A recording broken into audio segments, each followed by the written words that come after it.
বস্তুটা নষ্ট হয়ে গেছে। আমরা মানুষ তো, হ্যাঁ কিনা জোরে বলো তো?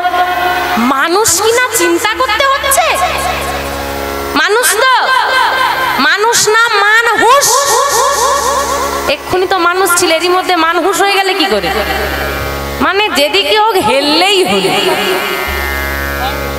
আমি মানুষ, আমার মধ্যে মানবিকতা আছে, এই হুঁশটা যাদের আছে তারাই হলো মানুষ। কিন্তু এই হুঁশটা তোমাদের আমাদের আছে?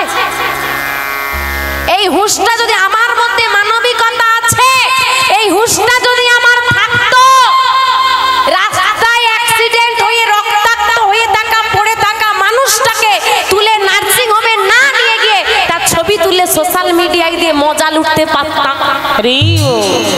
একজন রক্তাক্ত হয়ে পড়ে আছে আর আমি তার ছবি তুলে নিয়ে মজা লুটছি, কতজন শেয়ার করলো, লাইক করলো, দেখতে হবে। আরে তার জীবন নিয়ে তুমি মজা লুটছ, ওটা হতে পারে তোমার কোনো আপনজন, তখন কেমন লাগবে?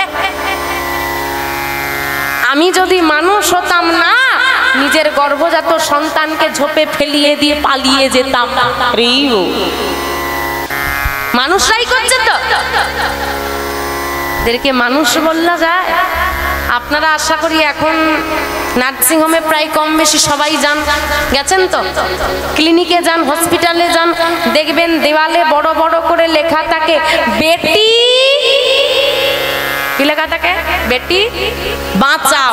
আচ্ছা, এই বেটি শব্দটাকে দিয়ে মানুষ বোঝাচ্ছে না পশু বোঝাচ্ছে বাবা? কি বলেন বাবারা, মানুষ না পশু? মানুষ। তাহলে বেটি শব্দটাকে যদি মানুষ বোঝানো হয়, তাহলে বিজ্ঞাপনটা কি দাঁড়াচ্ছে? মানুষ বাঁচাও। মানুষকে বিজ্ঞাপন দিয়ে বোঝাতে হচ্ছে মানুষ বাঁচাও, তার মানে মানসিকতাটা কোথায় নেমেছে? তোমাকে যদি বিজ্ঞাপন দিয়ে মানুষ হয়ে যদি বিজ্ঞাপন দিয়ে মানুষকে বোঝাতে হয় মানুষ বাঁচাও, তাহলে ভাবা লাগে কোন সমাজে আমরা বাস করছি, ভাবা লাগে কোন যুগে কোন সময়টা আমরা অতিবাহিত করছি। হয় না এভাবে। হ্যাঁ, গাছ লাগাও গাছ বাঁচাও বিজ্ঞাপন দেখেছি, এখন মানুষকে মানুষ বাঁচাও বিজ্ঞাপন দিতে হচ্ছে। আর তাহলে বাবা হরি নাম করে কীর্তন শুনে হবে এটা কি? যাদেরকে বলবো ভগবানকে ভক্তি করো, বাবা মাকে যারা ভক্তি করতে পারে না তারা ভগবানকে কি ভক্তি করবে? হ্যাঁ, তুলসীর মালা পরতে লজ্জা করে, করে তো? হ্যাঁ, আমার তুলসীর মালা পরতে লজ্জা করে, এমন পোশাক পরবে অঙ্গ প্রত্যঙ্গ লোককে দেখাবে তখন লজ্জা করে না। নারী পোশাকে সুন্দর, এই কথাটা বিলুপ্ত হয়ে যাচ্ছে। মায়েরা সব মাম্মি হওয়ার জন্য ছোটাছুটি লাগিয়ে দিয়েছে। দেহ ক্ষত করে ট্যাটু করবে, ব্যথা করে না, সেবা করলে ব্যথা করে। আবার এমন আমরা মানুষ হয়েছি, নিজে তো দীক্ষা নেবে না, তুলসীর মালা পরবে না, কেউ পরলে তার পেছনে লাগবে। এই আমরা মানুষ। ভাবা লাগে মা, ভাবো ভাবো, আর কবে ভাববে? আর কবে ভাববে? সময় তো পেরিয়ে যাচ্ছে। সমাজটা আজকে আমাদের সামাজিক উন্নতিটা ঊর্ধ্বগতি আর মানসিক উন্নতিটা নিম্নগতি। বাইরেটার উন্নতি হয়ে গেছে, মনের উন্নতি আমরা করতে পারি। বাইরেটা ঝকঝকে তকতকে পরিষ্কার, ভেতরটা ঠিক, বাইরেটা যতটা পরিষ্কার ভেতরটা ঠিক ততটাই নোংরা জমিয়ে রেখেছি। তো বাবা, আজকে সব থেকে বেশি সন্তানের জন্ম দিতে গিয়ে কষ্ট যেমন পায় মা, আনন্দও পায় মা। সন্তান বোবা হোক বা কানা, ছেলে হোক বা মেয়ে, কালো হোক বা ফর্সা, মা কিন্তু তাকে বুকে তুলে নেয়, সে কখনো ফেলে দিতে জানে না। কিন্তু মা আজকে কোনো আনন্দ নেই, দুঃখ হয়েছে, কষ্ট হয়েছে, আনন্দ পাচ্ছে না। কেন না? তার বাবা নেই। আমি একা ছেলেটাকে মানুষ করব কি করে?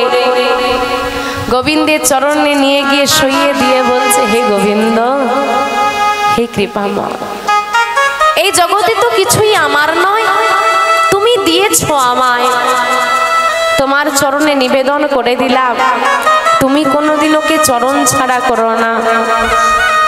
তুমি দেখো একটু সুস্থ হয়েছে মা, ছেলেটাকে মানুষ করতে হবে। ওই সন্তানকে কোলে নিয়ে, বিহারীকে কোলে নিয়ে বাড়ি বাড়ি ঘুরছে। ও মা, তোমার বাড়িতে আমায় একটা কাজ দেবে? ও মা, তোমার বাড়িতে আমায় একটা কাজ দাও না, দাও না একটা কাজ, যা দাও দেবে, দাও না মা, আমার একটা কাজের খুব দরকার। বাড়ি বাড়ি ঘুরে ঘুরে মা কারো বাসন মেজে দেয়, কারো রান্নাটা করে দেয়, কারো ঘরটা মুছে দেয়, তবেই চলে সংসার। কি গো মা, শুনতে ভালো লাগছে? আরে শুনতে ভালো লাগলেও করাটা এতটা সোজা বা ভালো নয়। দুধের শিশুকে কোলে নিয়ে কাজ করাটা যে কতটা কঠিন, সেই মা বোঝে যে এরূপ লড়াইটা করে। সন্তানকে শুইয়ে দিয়ে মা কাজ করে, বদনে নাম বলে, ছেলেটা কেঁদে উঠলে আবার গিয়ে স্তনদুগ্ধ পান করি, আবার শয়নে দিয়ে আবার কাজ করে। এইভাবে চলছে দিন, কর্ম করে আর বদনে বলে, ভজ শ্রীকৃষ্ণ কহ শ্রীকৃষ্ণ লহ শ্রীকৃষ্ণ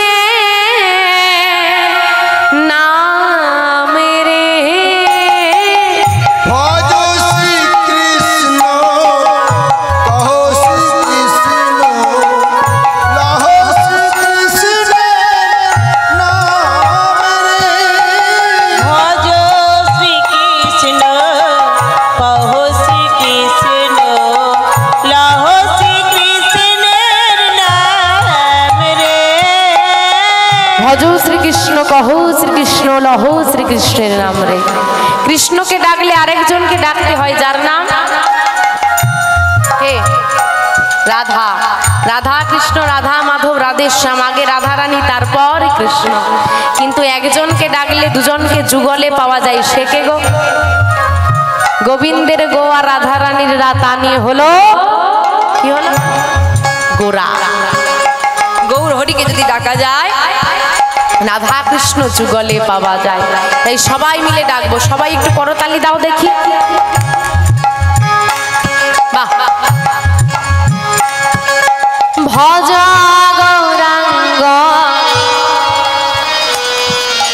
লহ, একটু জোরে গাইতে হবে। ভজ গৌরাঙ্গ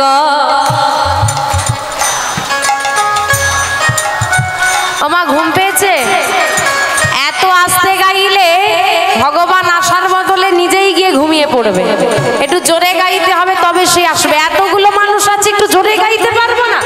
কম মানুষ আছি আমরা, একটু জোরে গাও। ভজ গৌরাঙ্গ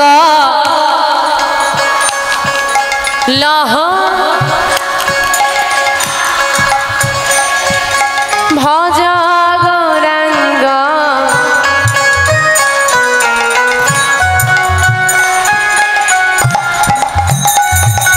যে জন সে হয় আমার, যে জন গৌরাঙ্গ ভজে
দয়া হে জন আমার দয়াল সে জন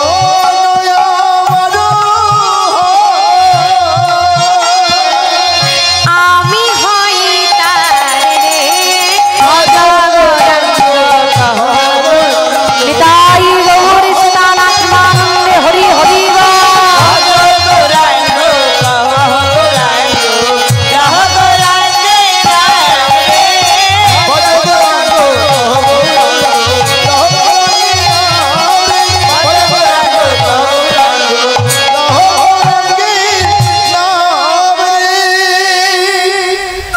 এইভাবে চলে সংসার।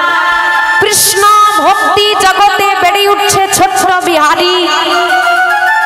এইবার বিহারী যত বড় হতে শুরু করেছে সংসারে অভাব তত কি হবে বাড়বে। দেখতে দেখতে বয়স হলো বিহারীর 5 বছর, অভাবটা এখন চরমে। কেমন অভাব? দুবেলা দুমুঠো আর পেট পূরণ খাবার হচ্ছে না। অভাব থাকে মানুষের বাড়িতে। কোনো কোনো সময় আমাদের এমন অভাব আসে হয়তো স্বাচ্ছন্দ্য থাকে না, কিন্তু এমন অভাব ভগবান কাউকে নাই দি যেখানে পেট পূরণ খাবার পাওয়া যায় না। এই দুঃখের মতো জগতে আর দুঃখ নাই। যখন মা বুঝতে পারে সন্তানকে আমি দিতে পাচ্ছি না, মায়ের যে কি যন্ত্রণাটা হয়। এদিকে বিহারীর সেবা দিতে গিয়ে প্রায় দিন মায়ের অভুক্ত থেকে যায়, মায়ের অনাহারে দিন কেটে যায়। মায়ের সুন্দর দেহটা ধীরে ধীরে শুকনো হয়ে যাচ্ছে ক্ষীণ। কর্ম তো করতে হচ্ছে কিন্তু খাবারটা তো পাচ্ছে না, কি হবে, শুকিয়ে যাচ্ছে। এদিকে মাকে প্রায় দিন রাতে খেতে না দেখে বিহারীর অনুভব হলো আমার ঘরে বড় অভাব। আমার বন্ধুরা ভালো পোশাক পরে আমি পাই না, তাদের কত খেলনা আমার নাই। হ্যাঁ, আমার ঘরে অভাব আছে। আর অভাব দূর করতে হলে কি করতে হবে? অভাব দূর করার জন্য কি করতে হয়? কর্ম করতে হবে। কর্ম করতে হবে আমাকে, তার মানে কিছু কাজ একটা করতে হবে। বিহারীর 5 বছর বয়সে যে জ্ঞান এলো না, বিহারীর 5 বছর বয়সে যে অনুভব এলো যে আমাকে কিছু করতে হবে, আমাদের ঘরের 25 বছরের ছেলেদের মাথায় এই জ্ঞানটা আসে কিনা মুশকিল। ছেলেটা এমএ পাস করেছে, চাকরির ইন্টারভিউ দিচ্ছে, বাবা চাষে যাচ্ছে, হ্যাঁ রে চাকরি তো পাচ্ছিস না, ঘরে বসে আছিস, এদিক ওদিক না ঘুরে চল না আমার সঙ্গে একটু মাঠে যাবি। কি বলে তো বাবারা, তুমি যাও আমি যাব না, এমএ পাস করেছি, মাঠে নামলে সম্মানে লাগে করে না বাবা, সম্মানে লেগে যায়। কাজের কোনো ছোট বড় হয় না, এই মানসিকতাটা সবার থাকে না। বিহারী কি কাজ করবে? বাড়ি বাড়ি ঘুরছে। ওমা তোমাদের বাড়িতে একটা কাজ দেবে? ওমা তোমাদের ঘরের গরুগুলো চড়াতে দেবে আমাকে? কাদের ছেলে তুই? আমি ওই দূরের গ্রামে বাড়ি, দাও না তোমার গরুগুলো চড়াতে, আমি রোজ তোমার গরু চড়াতে যাব। তুই পারবি না? না পারলে পরের দিন থেকে দেবে না, একদিন তো দিয়ে দেখতেই পারো। তা তুই গরু চড়াতে কেন চাস? এতটুকু ছেলে, এত মিষ্টি দেখতে তোকে, কি না? আমার নাম বিহারী। বাহ, নামটাও তো ভারী মিষ্টি। তা স্কুলে যাবি তো, খেলা করবি তো, গরু চড়াবি কেন তুই? মা, আমার তো বাবা নেই। সব বন্ধুদেরকে হাতে ধরে তার বাবা তো স্কুলে নিয়ে যায়। আমার সব বন্ধুর হাতে ধরে তো তার বাবারাই পাঠশালায় পৌঁছে দেয়। আমার আমার বাবা তো কোনোদিন আমাকে হাতে ধরে পাঠশালায় নিয়ে যায়নি। আমার বাবা তো কোনোদিন আমাকে জড়িয়ে ধরে বলেনি চল খোকা নিয়ে যাব পাঠশালা। তাহলে কে নিয়ে যাবে বলো? আমার ঘরে তো খুব অভাব। মা তো পরের ঘরে কাজ করে, সারাদিন তো কাছে মাকেও পাই। খেলা করতে যাস? হ্যাঁ খেলা করতে যাই, আগে যেতাম, এখন আর খেলা করি না। কেন? খুব মন খারাপ লাগে গো। মন খারাপ? খেলা করলে তো আনন্দ হয়, কি তাই না? খেলা করলে মন খারাপ হয়, আনন্দ লাগে না? কেন জানো? খেলতে খেলতে তো অনেক দেরি হয়ে যায়। সবার বাবা মা খুঁজতে খুঁজতে আসে, তাদেরকে নিয়ে যায়। আমার বাবা আমাকে কোনোদিনই খুঁজতে আসে না। আর যখন দেখি আমার বন্ধুকে তার বাবা এসে কোলে করে নিয়ে চলে গেল, খুব বলতে ইচ্ছে করে আমার বাবা কেন এলো না।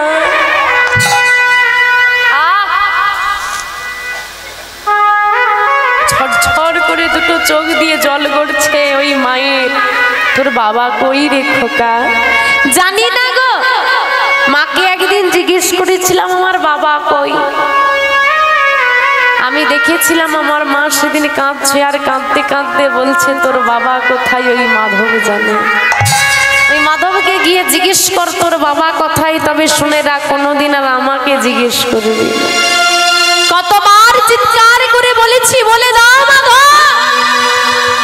আমার বাবা কই, কিন্তু উত্তর আমি পাই। দাও না মা তোমার ঘরে একটা কাজ। তুই যে পারবি না খোকা, তুই যে অনেক ছোট, না পারলে পরের দিন থেকে দেবে না। বেশ, কাল থেকে তুই কাজে আয়। পরের দিন সকালবেলায় গিয়ে হাজির। এদিকে ঘর থেকে যখন রওনা দিচ্ছে, মাকে বলছে ও মা কোথায় যাবি এত সকালবেলায়? ও মা আমি গরু চড়ানোর কাজ পেয়েছি গো, সেখানে যাচ্ছি। বিহারি এতটুকু ছেলে হয়েছি গরু চড়াতে যাবি? আমি তোকে যেতে দেব না। ও মা এমন করো না। না তুই যাবি না, আমাকে যে যেতেই হবে। তুই পারবি না খোকা। আমি কথা দিয়ে এসেছি মা আজকে যাব। কথা দিলে কথা রাখতে হয়। তোমার যদি ইচ্ছে না হয় আমি আজকে যাই, যদি আমি না পারি আমার কষ্ট হয়, আমি কথা দিলাম আমি কাল থেকে আর যাব না। বেশ আসি মা, যেখানেই যাস না কেন খোকা, দয়াময়ের নাম বদন থেকে ছাড়িস না।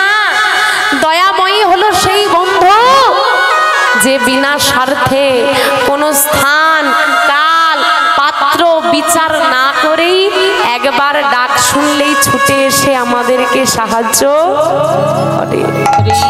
মা দেখো আমার গোবিন্দ দাঁড়িয়ে আছে না? দাঁড়িয়ে আছে তো? দাঁড়িয়ে থাকতে দেখেছো তো? এক ভক্ত প্রশ্ন করছে, হে ভগবান তুমি সব সময় দাঁড়িয়ে থাকো, তোমার পায়ে ব্যথা করে না? আমার ভালো প্রশ্ন করেছে না? দাঁড়িয়ে থাকলে পায়ে ব্যথা করে? সত্যি পায়ে ব্যথা করে। আমরা কিছুক্ষণ দাঁড়াই, ঘন্টা 3-4, তাই ভীষণ পায়ে ব্যথা করে। তাহলে সারা দিন সারা রাত ব্যথা করে না? বলে করে তো। তাহলে বসতে পারো না? বসতেও তো পারো একটু। জানো কেন দাঁড়িয়ে থাকি? কেন? আমার কোনো ভক্ত যদি ডাকে যাতে তাড়াতাড়ি ছুটে যেতে পারি। নিতাই গৌর হরি হরি।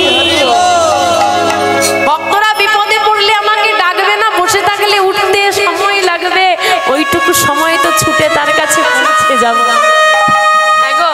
এরকম করে কেউ ভালোবাসতে পারবে? অনেক তো বন্ধু আছে তোমার, ডাকো। দাঁড়া বাইক বের করি, দাঁড়া বাড়িতে নেই, দাঁড়া গাড়ির চাবি খুঁজে পাচ্ছি না, আরে দাঁড়া আমি এখন অন্য জায়গায় আছি। আর সে তোমাকে সাহায্য করবে বলে দাঁড়িয়েই আছে, বাস ডাক তো দিয়ে দেখো। আজকে গরু নিয়ে মাঠে চড়াচ্ছে ছোট্ট বিহারি, আর মায়ের কথা মতো বদনে নাম গাইছে, আমার ভগবানের নাম বদনে গাইছে। আধার যাবে একা আমি খুঁজি গো তোমার, হাত ধরে পার করে নিও গো আমায়, দয়া হাত ধরে পার করে নিও গো আমায়। আধার যাবি একা আমি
দিন কেটে গেল।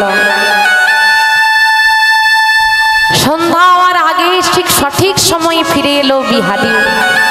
যার ঘরের গাভী তাকে ফেরত দিয়ে বাড়ি ফিরেছে, দেখছে মা বসে আছে, ছেলে কখন আসবে। কিরে খোকা, কোনো অসুবিধে হয়নি তো, কোনো কষ্ট হয়নি তো? না মা না, জানো মা জানো, আজকে আমার দিনটা কাজের মধ্যে দিয়ে খুব ভালোই কেটেছে। আমার না সারাদিন অন্যমনস্ক মন হয়নি, মন খারাপ হয়নি, কাজের মধ্যে দিয়ে কিভাবে যে কেটে গেল। ও মা, আমি রোজ কাজে যাব। চিন্তা করলো মা মনে মনে, আমি থাকি না সারাদিন বাড়িতে, ছেলেটা যদি কোনো খারাপ সঙ্গ পায়, সঙ্গ দোষে স্বভাব নষ্ট, তার চেয়ে কাজের মধ্যে থাকলে ভালোই থাকবে। শুরু হলো বিহারীর কর্মজীবন। ওই 5 বছর বয়স থেকে যেতে শুরু করলো গরু চড়াতে।